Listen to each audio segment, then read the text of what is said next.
Now is it okay? Yeah, it's Okay. perfect. Good. Yes. So good evening to all. So today's my topic for discussion is aortic arch.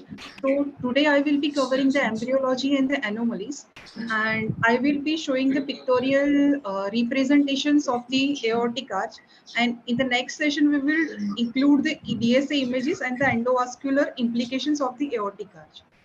So here I had included the embryology, anatomy, variants and its significance, and the references for that. So from the our like MBBS first year days, whenever we heard about the embryology, we scared of the learning embryology, but I will try to simplify it. So here we can see, this is the fertilized ova, and after that it will divide into multiple cells and 2 stage, 4 stage, and this 8 cells and the morula, and after that the various structures are formed from the fertilized egg. So here we can see the trilaminar disc will be formed at the this end. So here, this is a trilaminar embryo. It's a transverse section. You can see here it's ectoderm, mesoderm, and the endoderm. The structure overlying the notochord will thicken to form the neural plate. And after that, the neural plate itself will fold to form the neural groove. And the neural groove will form a tube, that is neural tube, and these are two ends of the neural plate will form the neural crest. So here we can see this is the ectoderm, this is the mesoderm, and this is the endoderm. This fifth structure is the neural tube, and surrounding the neural tube there will be the primitive aorta on the either side. Here we can see again the primitive aorta surrounding the neural tube. So how the vasculature is formed? So it's basically vasculogenesis as well as the angiogenesis. So vasculogenesis is like it's a non-vascular structure. Here the vascular structure will be formed like aorta, vessels, arteries, veins as well as the plexus. Capillary formation is there, that is vasculogenesis, and after the vasculogenesis there is angiogenesis. Angiogenesis is like the pruning of the vessel as well as the enlargement of the vessel size to form the various structures. So here we can see this is the ectoderm, this is the mesoderm, and here is the endoderm. So mesoderm cannot form the vessels nearby the ectoderm because ectoderm is inhibitory for the mesodermal cells to form the vasculature. So few cells from the mesoderm will migrate toward the endoderm. Here we can see the segregation as well as the migration of the few mesodermal cells towards the endoderm, and it will form the vascular cords because the various growth factors are there that will form the vascular cords. And after that there is the differentiation of the endothelial cells, and these endothelial cells will form the primary vascular network here. So as we had seen, the surrounding the neural tube, there is two primitive aorta that itself will folds, and this will form the ventral as well as the dorsal aorta. So to understand this, there are the two models are there. One is Rathke's model and the one is another one is the Edward model. So the beginning of the aorta is on the second or the third week of the gestation. The various arches appears and regress sequentially from cranial to caudal direction. So this is the classical Rathke's model. So as we had seen, primitive aorta itself will fold to form the ventral as well as the dorsal part. So this is two dorsal aorta and the ventral aorta. Ventral aorta will fuse to form the aortic sac, And after that there is a formation of the heart tube here, and the dorsal aorta will fuse to form the descending aorta here. So the dorsal and the ventral aorta are attached with the various pharyngeal or the branchial arches that are named like 1 to 6 from cranial to caudal direction, as well as it appears from first to 6 only and disappear from first to 6. All will not disappear, few will remain. The first and second will disappear and the part of it will remain towards the ECA side, and it will form the part of the maxillary as well as the stapedial artery. Here we can see the third arch will remain, and it will form the part of CCA as well as ICA. Here we need to remember one thing. On the left side, aortic arch will form the on the left side, the fourth will form the aortic arch, fifth will disappear, and the sixth will form the part of the right subclavian artery on the right side, and on the left side it will form the ductus arteriosus, that is connection between the left pulmonary artery and the descending aorta. This ductus arteriosus is present during the embryonic life, but vital life, but afterwards when the oxygenation is there after the birth, it will soon disappear, and the mechanical regression will appear after the few months. So to summarize the derivatives of the various arch, like first will form the part of the maxillary artery, second will form the stapedial and the hyoid artery, third we had seen like it will form the CCA and the part of the ICA, the fourth we had seen like left side it will form the aortic arch, and the right one the part of the right subclavian artery. Then the fifth will not form any structure. The sixth one will form the part of sixth one will form the part of the proximal pulmonary artery, and on the left side it will form the ductus arteriosus. And to understand the various anomalies and to classify also, there is another model which is called the Edward model. It's like double aortic arch. There are the two this ring like structure on the both side, they had like a aortic arch is there. So on the either side the various arteries are present, like left subclavian, this right subclavian, right CCA, left CCA, this is the dorsal aorta and the ventral aorta. So here we need to remember this, and afterwards depending on this structure we will understand the various anomalies. But what is the drawback of this model? It cannot explain the lateral position of the descending thoracic aorta, and here we can see the each and every vessel is of the same size. So regression of the vessel size cannot be explained by this model. So first of all, we learn the normal anatomy. So what is the normal anatomy? This is the arch, and here is the descending aorta. So first will be the brachiocephalic artery or the innominate artery. After that, it will give the right-sided subclavian artery and common carotid artery. It will divide into the external carotid and the internal carotid. After that, the second vessel will be the left CCA. Left CCA will further divide into the ICA and ECA. The third artery will be the left subclavian artery. So to summarize here, ascending aorta will be formed from the truncus arteriosus. Descending aorta will be from the left dorsal aorta. Left subclavian, as we had seen, it's from the left 7 cervical intersegmental. I just forgot to tell you that each dorsal aorta will have the 7 intersegmental artery, and seventh one is important in the vertebral artery formation also.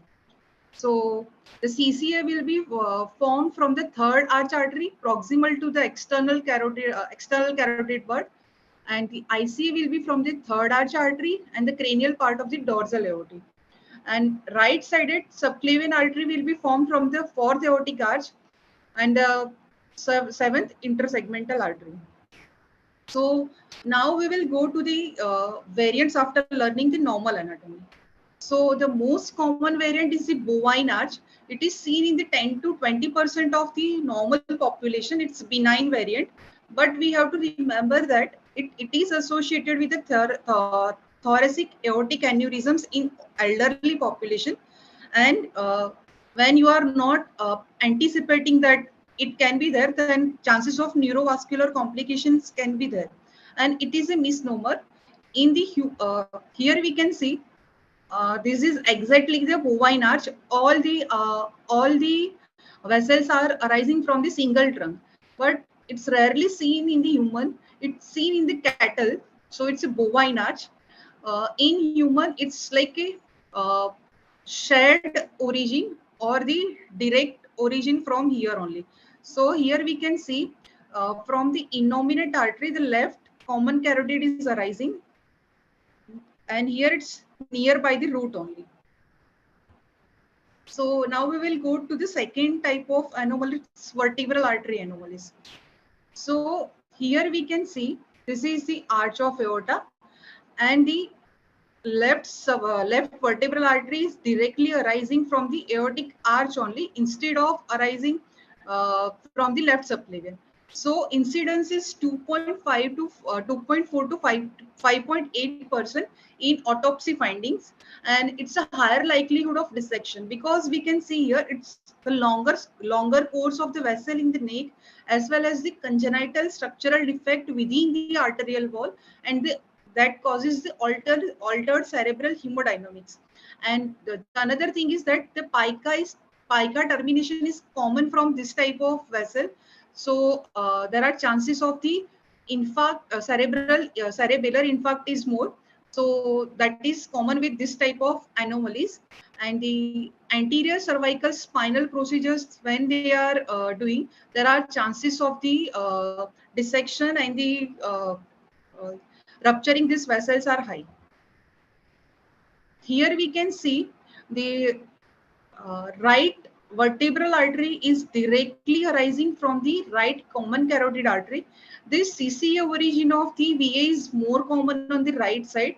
So we had seen like the VA is arising from the seventh intersegmental artery. So when it is arising from the seventh intersegmental artery, then it is nearby the subclavian artery.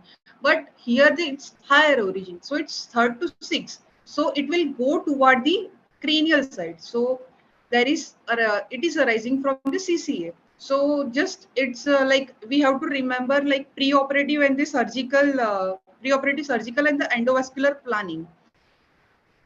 When it will go higher up in again, then first in the second intersegmental arteries cranially, then it will arise from the ICA. So what is the learning point here?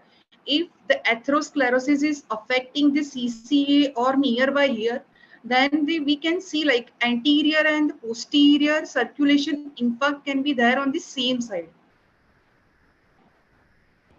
That can be explained by the single vessel. So here we can see the left duplicate vertebral artery. It is again more common on the left side. The artery is arising from the between the left common carotid and the left subclavian artery. Here we can see there is dual origin of the vessel, and it will join to form the single vessel. So incidence is 0.72%, and it's like a persistent of the dorsal aorta. What we had seen with the two intersegmental arteries that connect to VA, or failure of the regression of the fourth, sixth, or the seventh, but the fourth, fifth, or the sixth intersegmental arteries that will give the additional origin of the left VA. So if like any other intersegmental artery is there, so it will give the duplicated VA origin. So when we are doing any interventional procedure, then we have to select the vessel which have the wider lumen. Then this is the fenestration of the vertebral artery. Here we can see the VA is having the single origin, and after that it will divide into two, and again it will rejoin to form the single lumen. So this is called the fenestration, single origin and single ending. But here it was double origin and the single ending. So that is the different. Exact mechanism for the fenestration is not clear, but it is associated with the saccular aneurysms and the AV malformation. So we need to remember before starting any endovascular procedures. So other less common anomalies of the left vertebral arteries are it can directly arising from the subclavian artery as a first branch rather than after thyrocervical trunk or the common origin of the thyrocervical trunk. So why are we discussing all these anomalies? Because we can plan pre-surgically or as well as the we can understand better the mechanism of the strokes. After that, there is a left aortic arch with the aberrant right subclavian artery. Aberrant is like not normal course. Here we can see the right subclavian artery arising directly from the aortic arch distal to the left subclavian artery, and it will have the retroesophageal or the retrotracheal course. Most commonly the retroesophageal course is there, and it is because of the involution of the right fourth aortic arch between the right CCA and the right subclavian artery. So usually it is asymptomatic, may have the symptoms of the tracheal or the esophageal compression features. And when we are doing the transradial procedures, then unforeseen issues can happen. So we have to see first the MRI, and we have to think that it can be there. And because when we are going to the when we are taking the right transradial approach, then we need to curve the catheter back toward the other vessel to take the shoot. So it can proceed, it can happen normal with the 60% of patient, but better to take the left radial or the femoral route. Then it's a left circumflex aorta. It's extremely rare variant. It's similar to the aberrant right subclavian artery. Here the aortic arch will not just in front of the trachea or the esophagus. It will have the retroesophageal course. So again, it will form the vascular ring, and the structures like it will have the symptoms related to the tracheal and the esophageal compression, and it needs the surgical correction. Now we will go toward the right aortic arch anomalies. So the incidence is 0.1%, and here we can see it's a right aortic arch. Normally it's left aortic arch. So it is formed by the left aortic arch, but here it's a right aortic arch. So it's persistent of the right fourth arch. So here the various types of the right aortic arch anomalies. So this is the first one we will discuss. Here we can see the despite of originating from first right CCA, the left CCA is first arising. After that, right CCA, right subclavian, and the aberrant origin of the left subclavian artery from this side, descending aorta. So the left CCA is the first vessel to arise. So embryonic part we will discuss later on. I had made the diagram so we can understand better. So atherosclerotic changes, dissections, and the aneurysm dilatation are common with this type of anomaly. And even if the atherosclerotic origin of the left subclavian artery is there, then chances of the formation of the subclavian steal syndrome and the cerebral infarction is there. This is the second type. Here we can see the left brachiocephalic artery is there, and it will divide into the left CCA and the left subclavian artery. So this variant is like right aortic arch with mirror imaging. It's exactly opposite to the what we commonly see, and it is like the left ductus arteriosus usually arises from the left brachiocephalic artery here, and courses anteriorly with no evidence of tracheoesophageal compression. And again, there are the atherosclerotic aneurysm and the subclavian syndrome can present. The third one is like left subclavian artery arising directly from the ductus arteriosus. So it's a most common type of right aortic arch anomaly, and it can be associated with a congenital subclavian steal syndrome when the ductus arteriosus closes at the birth. And left subclavian artery will have the supply from the cerebral vasculature or the mediastinal collaterals. And this is the fourth one, right aortic arch with the isolation of the left brachiocephalic artery. Here, the left brachiocephalic artery arising from the ductus arteriosus, it's a very rare type of anomaly, and long-term patency is not clear because ductus arteriosus is closes at the birth only, and the left-sided radial and the carotid pulses are weak, and again this is associated with the steal phenomenon. So here, to summarize all right aortic arch anomalies, this is ductus arteriosus will give to the descending aorta. This is the right CCA. This is the right subclavian, right common carotid, left common carotid, left subclavian. So for the right, it's Rami, not Rima. It's a right aortic arch anomaly with mirror imaging. So here the break will be at the two side. At the one here the one break will be just proximal to the left subclavian origin here and at the descending aorta. So the all vessels will be the mirror type of what we see in the normally. Here the aberrant left subclavian origin, the break between the this left subclavian and the left CCA is there. So it will directly arising from the ductus arteriosus here. Here the ipsilar isolated left subclavian artery. So the break will be distal to the left subclavian artery and proximal to the descending aorta. So this part will be regress, and from the ductus arteriosus directly the subclavian artery will be there. Then isolated left brachiocephalic artery. Here the break will be at the two sides. The one will be at the distal to the left subclavian artery, proximal to the descending aorta, and here just between the two CCA there will be the break. So it will form the it will join the left this left CCA and this left subclavian will join, and it will form the common brachiocephalic artery, and it will arise from here ductus arteriosus. Right circumflex aorta, again it's a very rare anomaly. Presentation is similar to the right arch with the aberrant left subclavian artery, and it's a very complex mechanism for the this understanding the embryology, so we will leave it. Then right aortic arch with the aberrant brachiocephalic artery, again it will form the vascular ring.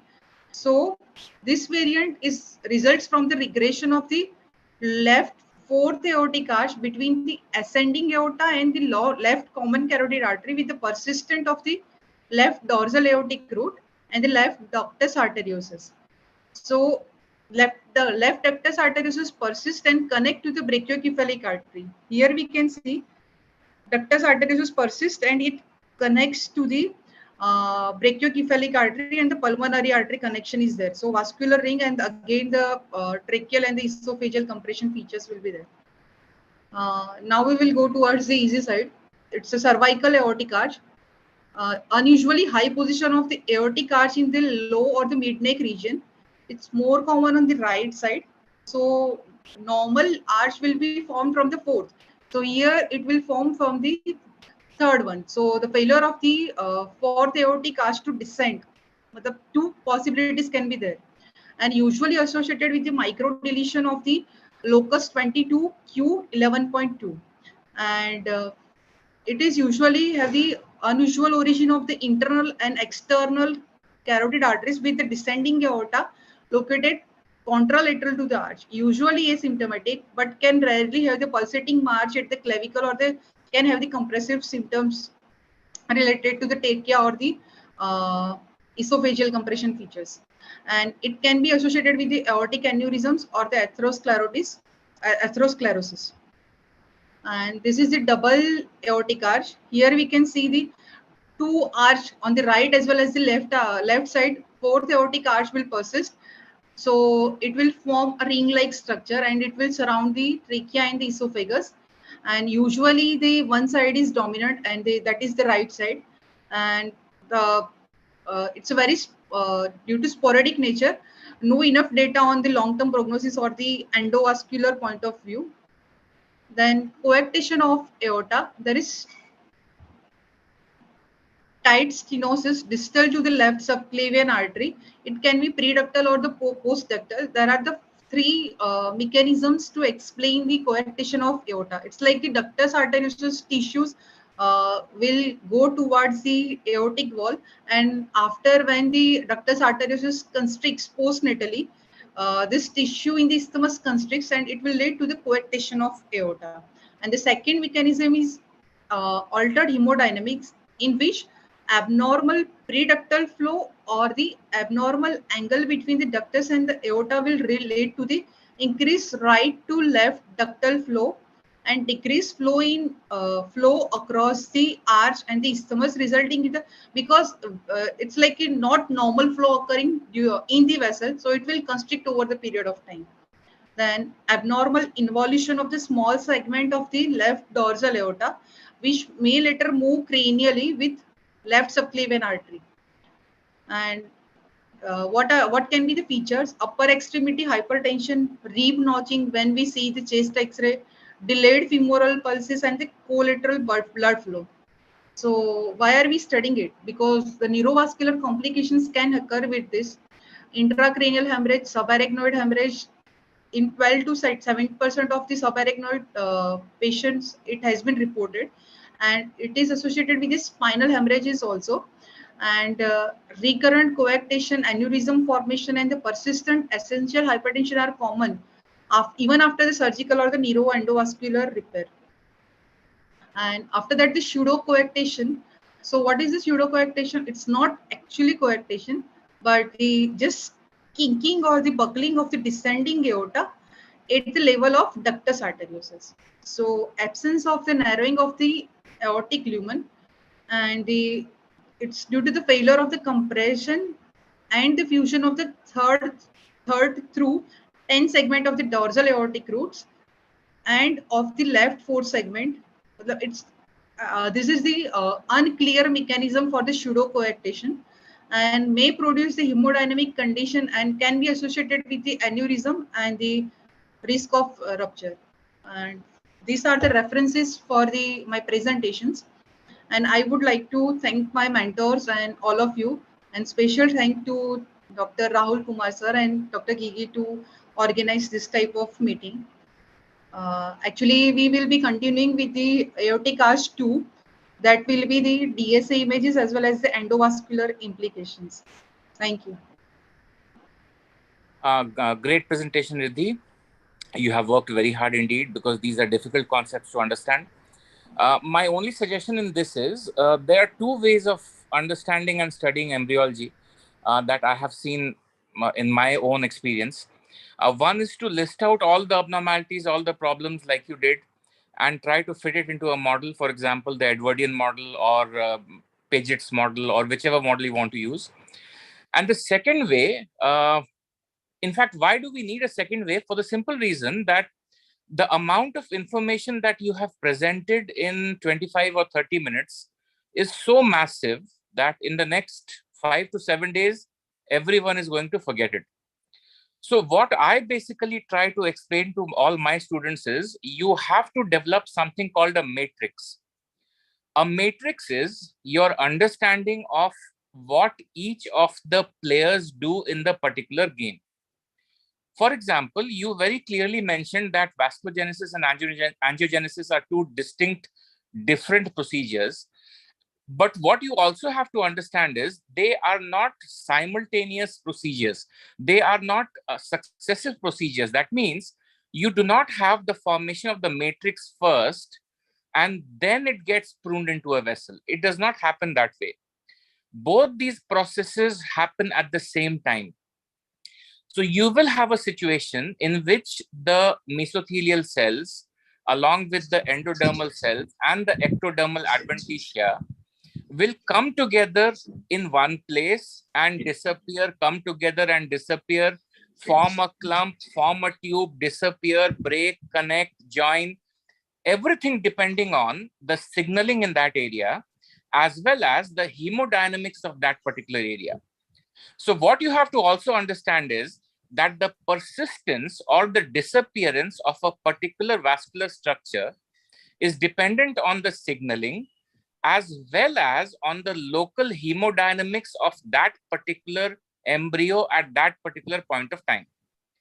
That is why, even though the signaling remains constant, the vasculogenesis procedure becomes very different. For example, in one, you can have a huge brachiocephalic. In one, you can have a very small brachiocephalic. In one, you can have a huge aorta. In one, you can have a small aorta. Now, let us take the example. Let us say you just take the example of one of the arches. You take the example of the third arch. You mentioned very clearly that the first and the second arches are going to disappear. Absolutely correct. Why do they disappear? This is what you need to understand. Why don't they remain there? For the simple reason that they do not have large structures to supply. Since they don't have large structures to supply, they involute. But as you rightly again said, the first arch will remain as the primitive maxillary artery. The second arch will contribute to the aortostipedial system. And immediately below that, you have the third arch, which is going to give rise to the carotid system. So what you have to understand in your matrix is the third arch arteries are responsible for the formation of the carotid system. The proximal third arch arteries are the common carotids. The distal part of the third arch arteries, along with the dorsal aorta, become the internal carotid. So you have a situation in which the future external carotid has to get connected to this vessel. So whatever small vessels are remaining on the top in form of the internal maxillary or in terms of the aortostipedial system, they are basically the arteries of those particular areas. Now, those arteries need blood supply from somewhere. So they will try to get connected to the major hemodynamic vessel in the vicinity of their own surroundings. So what you have to understand is when you talk about the first to the sixth pharyngeal arches, you have to develop a matrix in your mind, and you have to know in the normal disposition which part of this matrix is going to form which vessel. And once you know that, you don't have to remember all these variations. It is not possible. It is just not possible to humanly remember all these. You will forget them. But if you know the matrix, and then if you encounter a problem during catheterization, what I would have suggested is you start off with problems of catheterization due to variations in the aortic arch. And then you have the matrix on the side. You try to superimpose the matrix on top of a given angiographic picture, and then try to explain which part of which pharyngeal arch or the ventral aorta or the dorsal aorta is responsible for these connections. As you rightly said, you have to also talk about the cervical intersegmental system, the first to seventh, because without that, you will not be able to explain the abnormalities of the vertebral system. So maybe that you can do in the next time. But again, my suggestion is next time when you start your session, show them a matrix, show them a kind of a line diagram with straight lines at different angles joined to each other, showing that these are the derivatives of these arch systems, and these can be present, these can be absent.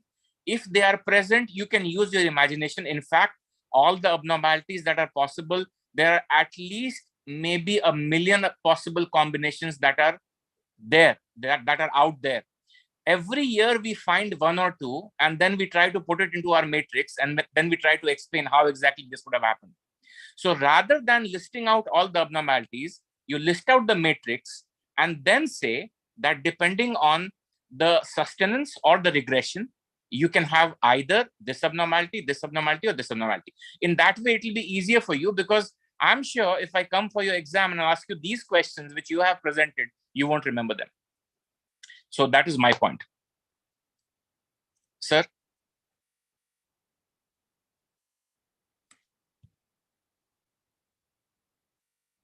Karapurkar sir, your comments?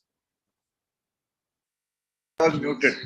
So I must point out that all the diagrams that she showed were done by herself. She is an artist. Yes, sir. Yes, sir. She has drawn beautiful diagrams, and all these diagrams can be summarized into one matrix. Yeah, so that's what I'm trying to say. You don't have to make so many. You can just make one matrix and then show all these things. Yeah, So and then you show how each one disappears. Yes. So when, Yes. And how, in what sequence they disappear. Yes, sir.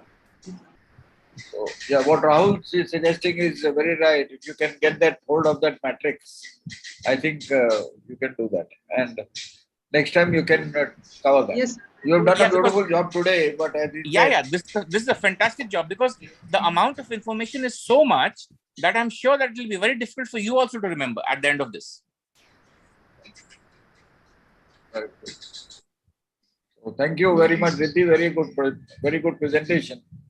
And next time we take his suggestion and make it a matrix. So you draw the two diagrams and then connect them and see. Just straight line diagrams, nothing else. Just straight lines, that's all. Yes, sir. Yeah. Thank you. So excellent job. I think, how come we have not got disconnected yet today? Sir, we are in time, sir. We still have another 4 minutes. Sir, actually they took the paid version, so it will not be disconnected. Oh, we got the paid version now. Okay. Yeah, but still it's only 8:41. So even for the free version, we had 4 minutes more. Yes. I thought it was 40 minutes. Yes, sir. 40 minutes. Okay. Riddhi, fantastic job. And just connect to me if you want the matrix. I have the matrix from one of my courses. I'll send it to you, how we draw it on the board. And you can use the same matrix. No need to reinvent the wheel. I have the drawings. I'll send them to you.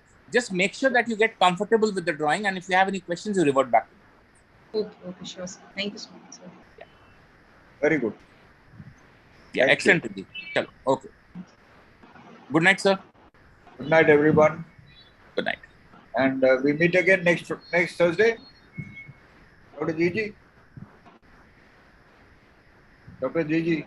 Riddhi, you will be ready next week, or you want one more week? You want more time? Sir, we'll do it. Okay, fine. Thanks. Okay, good. Chal, bye. Good night.